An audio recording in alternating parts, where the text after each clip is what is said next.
Hello, I'm Dr. Gloria Horsley. And I'm her daughter, Dr. Heidi Horsley. Heidi and I want to welcome you to Open to Hope Conversations, the podcast. We believe that the greatest gift you can give yourself after a loss is hope, using this moment to connect with others who have not only survived but thrived. So let's get started. Welcome to the Open to Hope show. I'm your host, Dr. Gloria Horsley, with my daughter and co-host, Dr. Heidi Horsley. Well, Heidi, we have got a wonderful guest on today, and Mary Frances O'Connor, and I loved when we had her on the show before, and if you haven't listened to that podcast, you should. We talked about the grieving brain, and now today we get to talk about the grieving body, and I am so excited. Heidi, you want to introduce? I would love to. Dr. Mary Frances O'Connor is one of the leading experts in the world on healing through grief, Mom. And we are going to talk to her today, like you said, about her latest book. She is a professor of psychology at the University of Arizona, where she directs the Grief, Loss, and Social Stress Lab, investigating the effects of grief on the brain and body. Her book, The Grieving Brain, was included on Oprah's list of best books to comfort a grieving friend. And her latest book, as you said, is The Grieving Body, How the Stress of Loss Can Be an Opportunity for Healing. And we are so honored to have her on our podcast today. Hi, Mary Frances. Welcome. Oh, it's so good to see the two of you again. It's great to have you on now. I love the grieving brain because it told me so much about the way the brain operates in the grieving process. But the grieving body, my husband passed away 5 years ago, going on 5 years, and I will say it's a hit. Yeah. Grieving body, having a loss, for all of you who are listening to this, you have taken a huge hit. That's right. And boy, people don't realize that's going to happen. No, they No, don't. I think there's a lot that focuses on your emotional well-being, but not your physical well-being, which That's I find right. fascinating.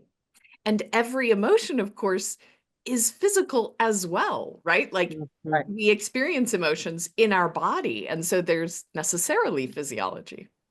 And there's stuff going on. I mean, you can't think your way out of it. It is a shock to the system, and people don't understand, like you said, that it's not a choice to react, right? It is automatic. In fact, we know that on the day that a loved one dies, you are 21 times more likely to have a heart attack on that day than any other Wow. day of your life.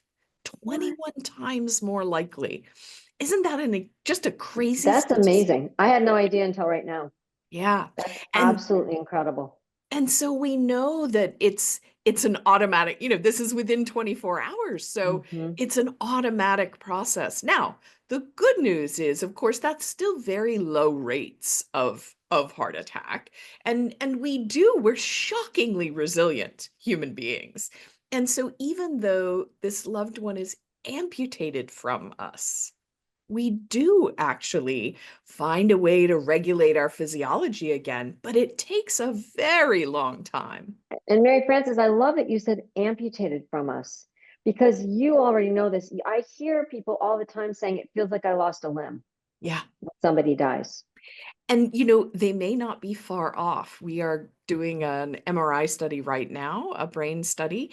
And what we know from the research suggests that when we bond with someone, you can't really talk about grief without talking about love, right? So when you form that bond with your child or your spouse, that the brain encodes this we. I'll always be there for you. You'll always be there for me.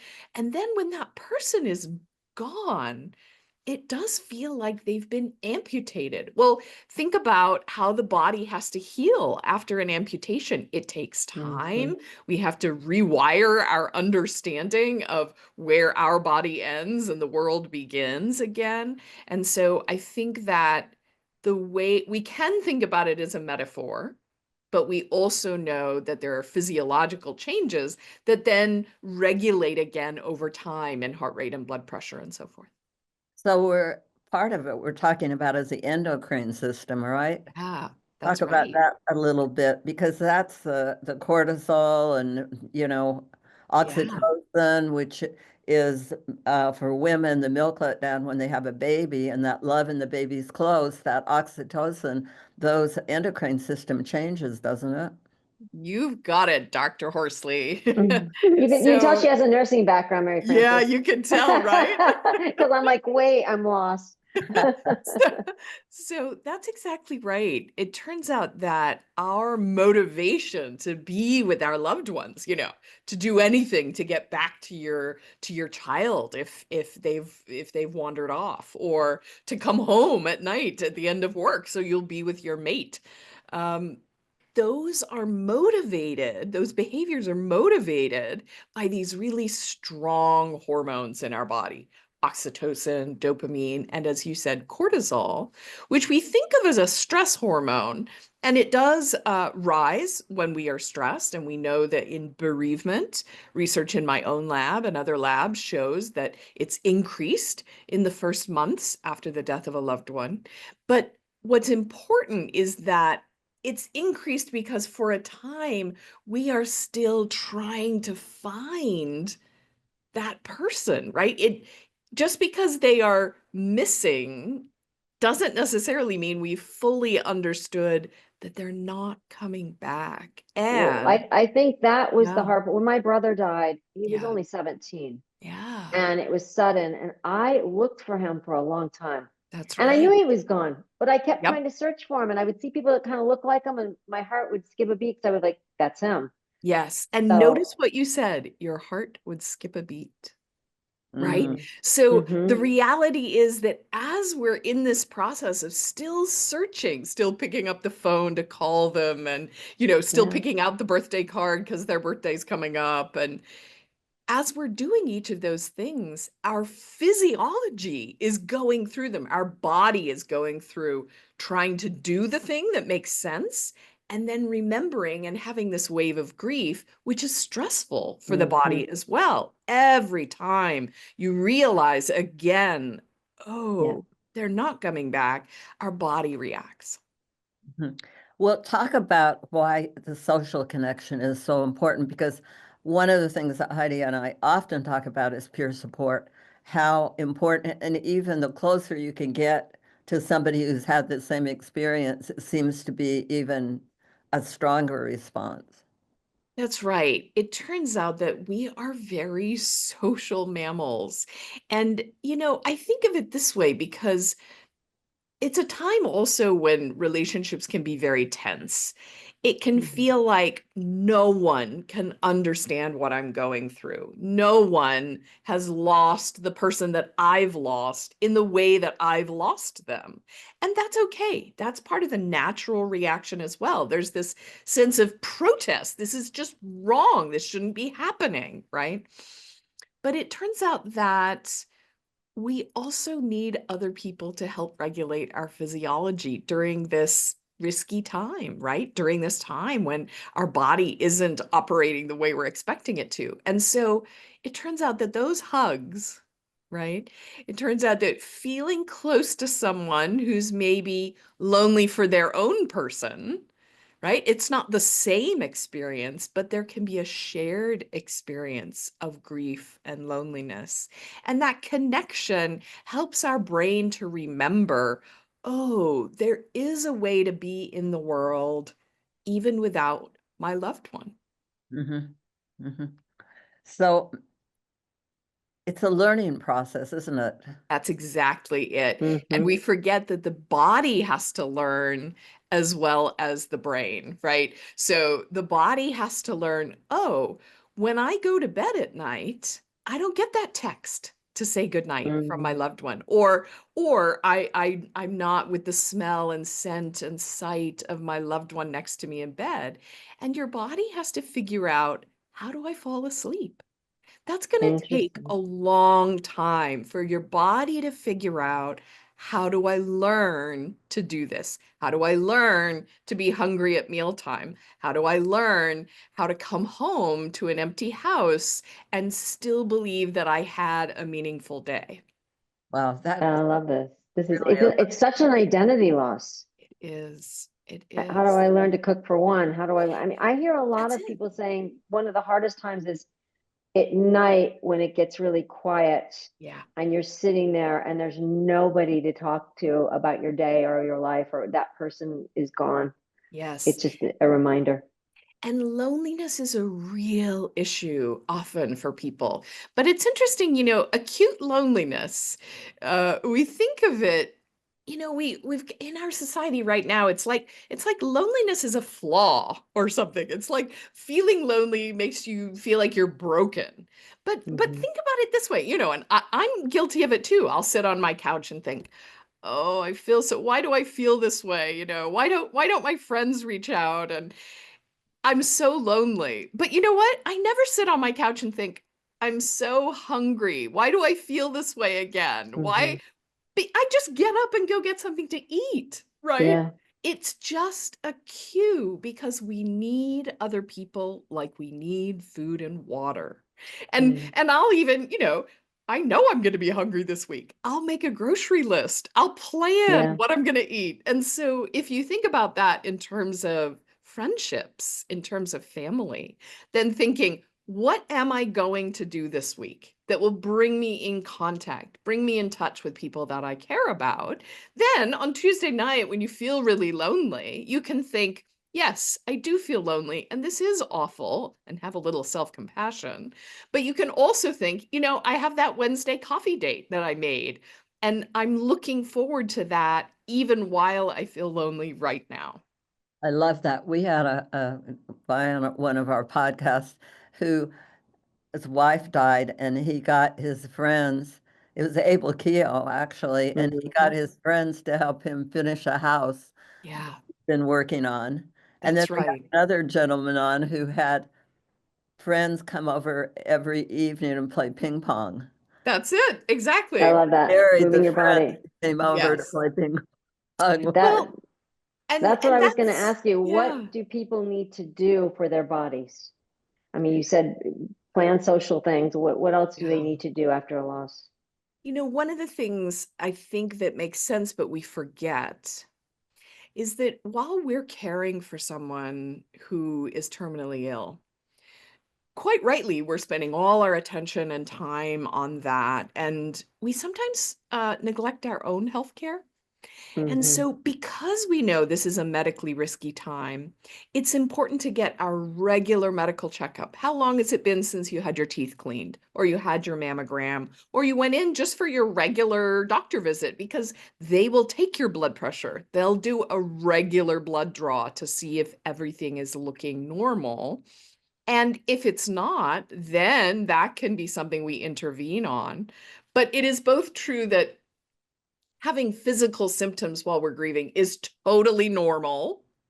And we have to just be patient with our bodies. And also, because it's a medically risky time, we don't want to miss something that is Hmm. going wrong, like hypertension or repeated bronchitis or pneumonia, or something like that, where there's something else going on. So getting your checkups and reminding your bereaved friends to get their checkups, because we're pretty unmotivated. Hmm. Exactly. I know you talk a little bit about reestablishing healthy eating habits, That's right. So exercise. yeah, and exercise, this is the thing. You're in a moment of upheaval. And so figuring out, okay, what is the one thing that I could do today to care for my grieving body? Because the Hmm. irony is getting protein, even if you have to eat it in snacks, right? Because you don't have much appetite, is going to help your body have more resources, and that's going to help your mood in the long run, right? So getting a little bit of exercise or even just movement in your day, and remembering that some of the ways we cope are some of the worst health behaviors, right? So we might overeat, or we Hmm. might over exercise, right? As a way to stay out of our head until we're injuring ourselves. Or we might drink extra alcohol, which is Hmm. not helping our mood and doesn't help our sleep. Yeah. Well, that's why when people say, well, you need to lean on coping skills, I'm like, well, adaptive coping skills. Because like you And said, your coping skill might be drinking a bottle of wine every night. right. And having a wide range of coping skills. What I find Mm-hmm. is so important is there is a moment for, having a good long drink with a friend and really connecting over that bottle of wine. There's nothing wrong with a bottle of wine per se for most Mm-hmm. people. But if that's your only coping strategy, right? Now you have trouble. You're not going to be able to do that as you're going to bed at night or when you're trying to walk into a work meeting. So having other coping strategies of how do I allow this wave to come over me? And then what are the things I can do to calm and soothe myself so that the wave recedes again? I love that when you talk about the waves because it does come in those waves. Mm-hmm. And I think it's important. You were talking about going to work. What do I do when I walk into work and they gave me 3 days bereavement leave and Yeah. I'm back in a That's week. right. And What here's Well, another place, right? Where talking with the people who can help be your supports, right? Who's going to advocate for you in these moments? Who is the person who's going to say, you know what?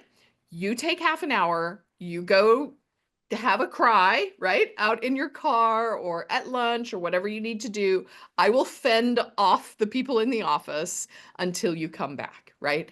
Or it's also okay to have moments where you're like, you know what, this is so absurd. I'm just gonna laugh about this with a coworker who has a really dark sense of humor, right? I'm mm-hmm. just gonna find that person who I can be like, you will not believe what someone just said to me. And you get that 15 minutes of just what is the craziness happening here around me? And then you can move to the next thing. Well, Mary Frances, I know that you're a researcher, but your books read very quickly and they're very, very interesting. What I wanted to know, was there anything that you learned that surprised you in doing the research on the grieving body? One of the things that surprised me as I was doing the research, although that's years, of course, before I wrote the books, Mm-hmm.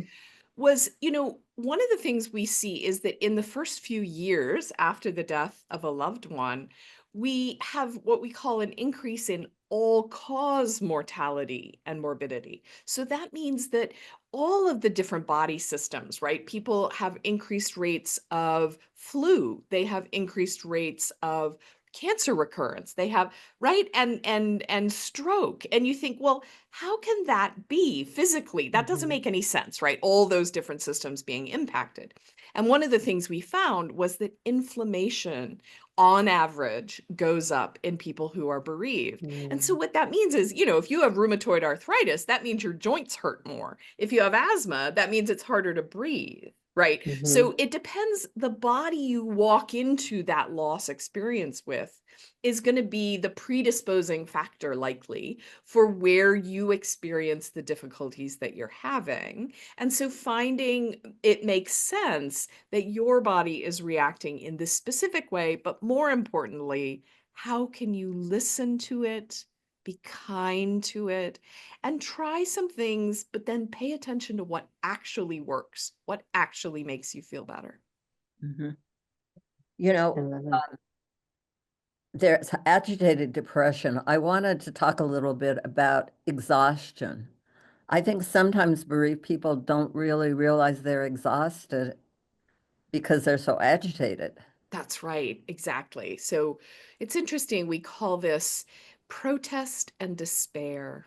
And these are Mm. two very common responses when we have loss. We actually even see this in infants, and we even see it in animals. So Mm. protest is that you look down and your toddler's not next to you in the grocery store, and you just have this panicky, oh no, they're gone, and you're Mhm. racing around and you're ricocheting through your life. And that agitation, as you described, it takes a lot of energy. You can feel how much energy it takes. And then the other response that we have is despair. And despair says, oh no, they're gone. It's the same information that we're learning, but the physical response to that, the feeling of gravity, of being weighed down, of being unmotivated, is also a natural response. But here's the thing. We think that part of the function of despair is so that we learn to stop running around looking for them. We have to conserve our energy while we do the adjusting that needs to happen in this new life that's so different and not what we wanted. So despair has a purpose. It's okay for people to have withdrawal. It's okay to support them in a moment of despair. But despair isn't the end of the story either, because despair leaves out hope, right? Mm. Which is exactly, I think, part of why you say open to hope here. And the idea is despair says, oh no, I finally grokked that they're really gone. They're really not coming back. And my life is not what I wanted it to be.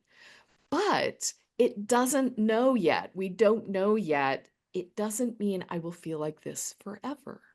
Right? And so if we're supporting someone who's grieving, lending them our hope, saying, look, it is okay that you feel this way right now. I see the despair. I feel the despair that you have. You're not going to feel like this forever.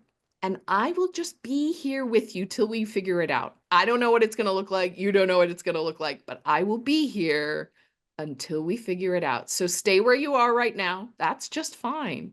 And also, we'll keep moving forward together.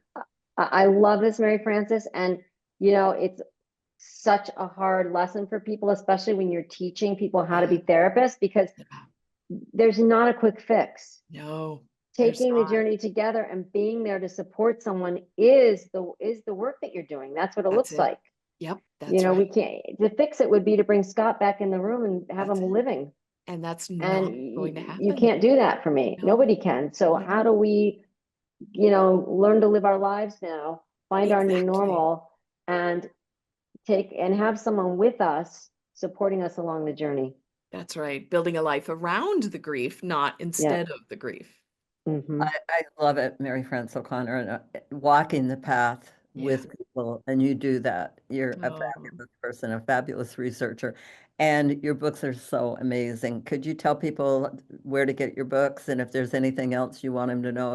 They are available anywhere books are sold. There's also an ebook version, and I read the audiobook version of The Grieving Body. So that's been a fun experience for me, and I hope for listeners. And then my lab is at maryfrancesoconnor.org, where you can find out some of the research behind the books. Absolutely fabulous. Well, thank you so much, Mary Frances O'Connor, for everything you're doing in the world to make a better life for people. Well, thank you both for bringing this conversation to people. It means a lot. Mary Frances, thank you for making this your life's work. Your books are phenomenal, and I love that these are research-based. I mean, you have devoted your life to this, and now you're educating the world. So thank you so much. Thank you. It's good to be with you, Heidi. And Heidi and I want to thank you all for joining us on this show today. And we always want to remind you that if you've lost hope, please lean on ours until you find your own, and God bless. I'm Dr. Heidi Horsley. You have been listening to Open to Hope, the podcast.